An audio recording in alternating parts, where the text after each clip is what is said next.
Okay.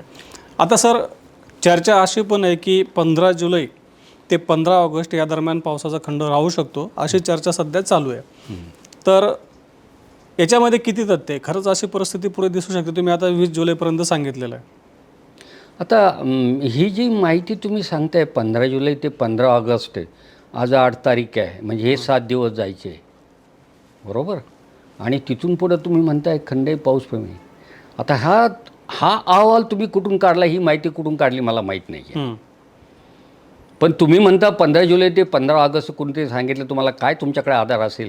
पण मी माझ्या परसेप्शनमध्ये, माझ्या याच्यामध्ये, माझ्या मेट्रोलॉजीच्या भाषेमध्ये, ॲज पर मेट्रोलॉजिकल नॉलेज पण मी एवढंच सांगेल, जरी 20 जुलैपर्यंत मी पावसाचं प्रमाण मध्य महाराष्ट्र आणि मराठवाड्यात आणि ओव्हरऑल महाराष्ट्रात कमी असलं तरी कदाचित, मेट्रोलॉजी आहे, सिस्टम तयार होत असतात.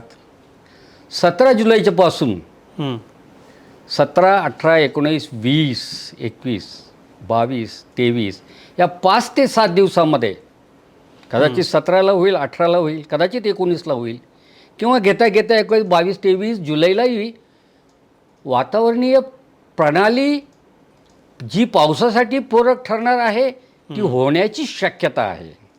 अच्छा.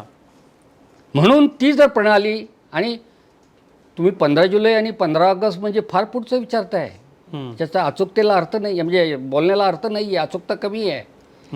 फक्त मी एवढंच सांगेल, 15 जुलै ते 15 ऑगस्ट पाऊस आहे का खंड आहे यावर मी नंतर 17 ते 23 दरम्यान काय प्रणाली तयार होते, काय वातावरणीय घडामोडी तयार होतात, त्या आधारावरच पुढचं साधारण 24 जुलै ते 15 ऑगस्ट तुम्ही म्हणते त्या दरम्यान पावसाची शक्यता आहे किंवा नाही, त्याच वेळी बोलण्यास योग्यता राहील असं मला म्हणायचं आहे.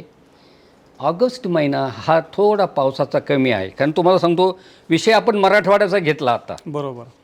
आणि मराठवाड्यामध्ये जर पाहिलं आपण तर जुलैमध्ये फक्त 10 ते 15 दिवस रेनी डेज असतात. अच्छा. म्हणजे 15 म्हणजे 10 ते 12 दिवस आहे. बरं. त्याच्यामधले अजून जुलै महिन्यात जायचं आहे आपल्याला, पण मी त्याच्यात 10 दिवस म्हणतो पावसाचं प्रमाण कमी आहे. म्हणजे 20 जुलैपर्यंत पावसाचं प्रमाण कमी आहे. आणि मराठवाड्यात असे किती दिवसाचा पाऊस झाला हो, 2 किंवा 3 दिवसाचा पाऊस झाला असेल. राहिलेल्या 10 दिवसात किती पाऊस होतो त्यावर अवलंबून आहे.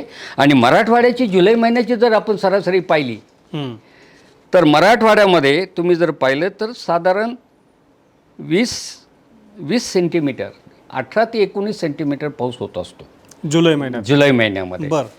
तो अद्याप तर काहीच झालेला नाही, हार्डली मला वाटतं 3-4 सेंटीमीटर काही भागात झाला असेल. तो एवढी तूट भरून निघायची त्याच्यासाठी, एवढी तूट भरून निघाली तरच पेरणी योग्य तुमच्याकडे ओल येणार आहे. बरोबर आहे. त्यामुळं 15 जुलै ते 15 ऑगस्ट मी नक्की 17 जुलैच्या पुढं बोलेल, कारण 17 जुलैपासून, आता ही 17 जुलै तारीख काढली तर तो फार गहन विषय आहे कुठून, कारण नॉर्मली आम्हालाही आमच्याकडे सिस्टमच्या तारखा आणि डेट्स त्या दरम्यान सिस्टम तयार होत असतात.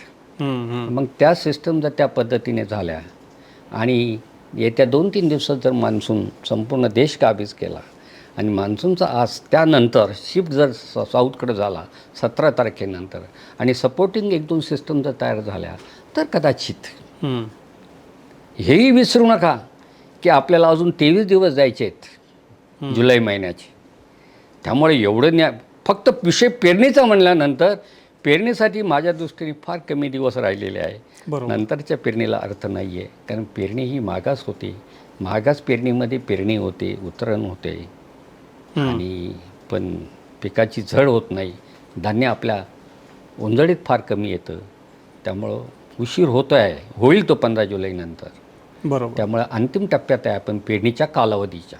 अगदी बरोबर. आणि त्याच्यामध्ये मान्सूनची स्थिती अशी आहे, याच्यामध्ये मराठवाडा आणि मध्य महाराष्ट्रात जरी नाशिक, पुणे, सातारा या भागात पाऊस जरी झाला, तुम्ही अतिपूर्वेकडचे भाग बघा, ओल नाही आहे त्या ठिकाणी.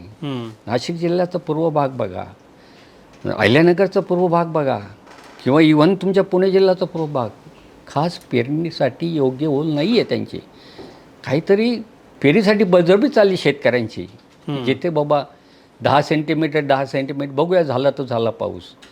पण त्या निमित्तानं मला एवढंच सांगायला पुढची 10 दिवसही खास आशादायक चित्र नाही आहे. असंच ह्या प्रश्नाच्या निमित्तानं ओघात मला याच्यावर प्रकाश टाकावासा वाटतो म्हणून मी टाकला. बरोबर.